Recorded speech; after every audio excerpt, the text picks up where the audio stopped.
This time around, things are going to the birds. Swans, in fact. We're going to take a look at how these majestic fowl became the symbol of Orlando.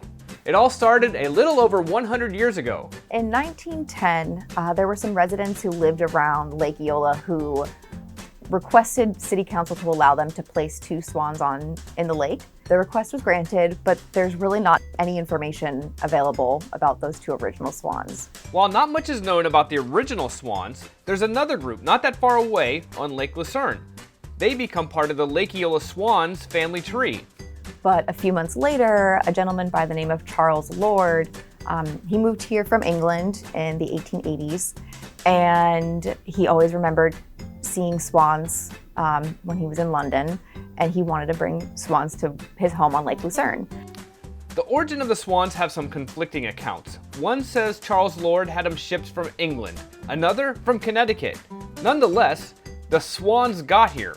So he paid, I believe it was $95.03, and he got a pair of white swans and a pair of black swans. Okay, so here's where they start intermingling. From those 4 swans brought to Lake Lucerne, the 2 black swans had to be moved to Lake Eola. The reason they had to be moved was because the white male swan was constantly attacking them, and it was becoming dangerous for them to live there.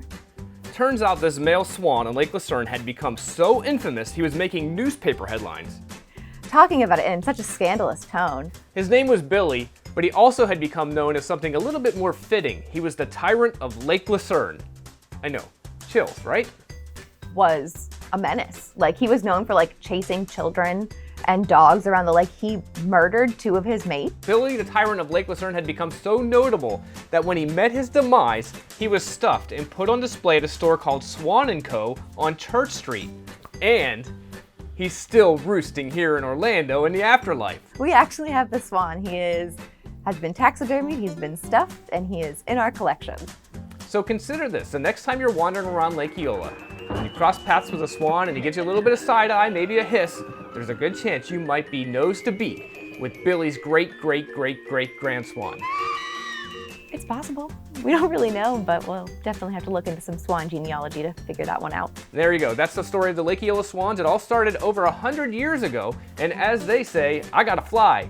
Until next time, I'm Rich, and this has been a Greetings from Lake Eola.